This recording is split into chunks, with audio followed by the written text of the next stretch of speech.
Topic है वो है how to calculate kilowatt our.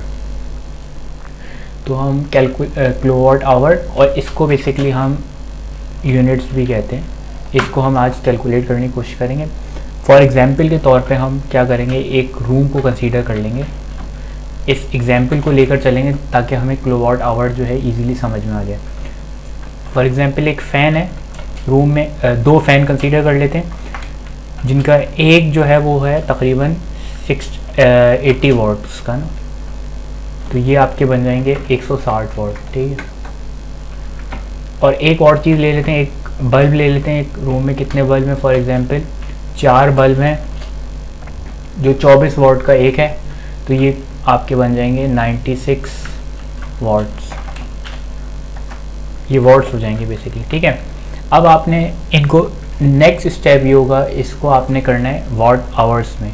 Watt hours से मुराद मैं आपको समझा देता हूँ, वाट आवर्स से क्या मुराद है। वाट आवर्स से मुराद ये कि आप एक पावर, ये फॉर एग्जांपल 160 वाट है, ये दिन में कितने घंटे चला रहे हैं। अब मैं दिन में मैं फ़र्ज़ कर लेता हूँ मैं 10 घंटे चला रहा हूँ इसको, यानी कि 10 घंटे ये दो फ़ैन मुसलसल चल रहे हैं, तो ये बेसिकली कहलाएगी वाट आवर्स।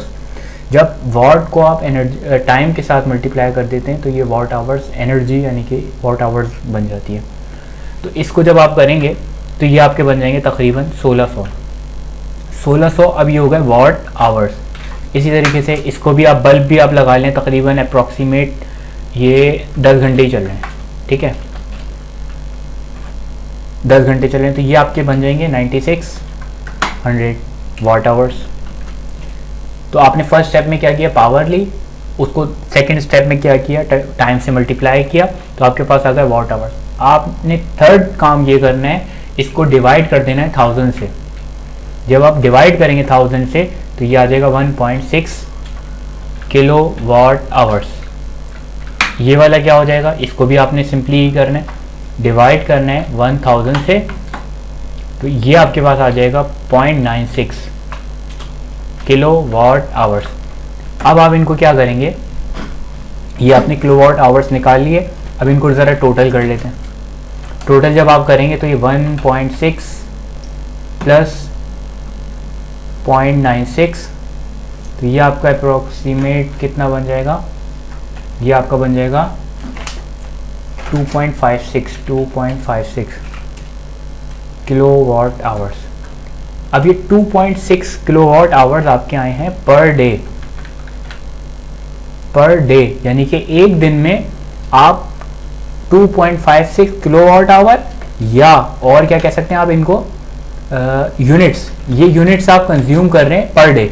अब हम क्या करते हैं, इन 2.56 को मल्टीप्लाई कर देते हैं 30 दिन से, 30 डेज से, तो अब आपके पास जो आएगी वो आएंगे 76.8 यूनिट्स और किलोवाट आवर्स, और दूसरा नाम इनका है यूनिट्स।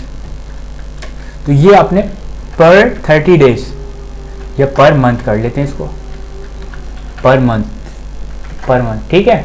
यानी कि ऊपर वाले जो ये वाला जो है, ये चीज़ आपने ये जो है 2.56, ये एक दिन के यूनिट है आपके, और ये आपके 30 दिन के यूनिट है। अगर आप मालूम करना चाहते हैं कि भाई मेरा 76 यानी कि पर मंथ का बिल कितना आएगा अगर मेरे इतने यूनिट हैं, तो अगर आप 100 से कम यूज़ कर रहे हैं यूनिट, लेस देन 100, तो आपके चार्जेस जो पर यूनिट चार्जेस है वो 7.9 है, आपके 6.8 हो गए। आपने क्या करना है, सिंपली इसको मल्टीप्लाई करना है कॉस्ट, यूनिट कॉस्ट से।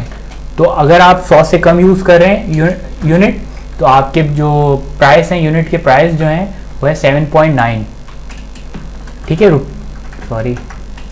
7.9।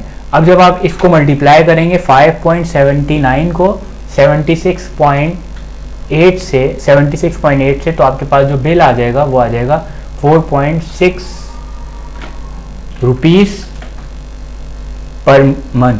अच्छा, इसमें कुछ टैक्सेस चार्जेस वगैरह इंक्लूड नहीं है, वो आप इंक्लूड कर लेंगे तो वो अलग हो जाएंगे। ये चार्जेस जो हैं ये अलग होते हैं, ये आप फिक्स कोई नहीं कह सकते कि भाई इस पर इतने चार्जेस आएंगे, तो चार्जेस वेरी करते रहते हैं। मगर ये जो है, जो यूनिट प्राइस हैं, ये बेसिकली तब वेरी करते हैं जब आप 100 से ऊपर, यानी कि आप यहाँ पे आपने 100 के अंदर हैं तो आपके ये चार्जेस होंगे। अगर आपकी यूनिट 100 से ऊपर चले जाएंगे तो इसकी यूनिट प्राइस बढ़ जाएंगे, 7 पॉइंट समथिंग कुछ आ जाएंगे। अगर आप 100 से भी ऊपर निकल जाएंगे, 200 से ऊपर, तो उसकी चेंज हो जाएगी। तो ये आपके डिपेंड करता है कि आपकी यूनिट कितने कंज्यूम कर रहे हैं। तो उम्मीद है समझ में आया होगा। वीडियो को लाइक ज़रूर कर दिएगा और सब्सक्राइब भी कर दिएगा अगर आपको लगे कि हाँ कुछ मतलब नॉलेज आई है। और अगर आप नए हैं तो चैनल को काइंडली सब्सक्राइब ज़रूर कर दीजिएगा। Thank you.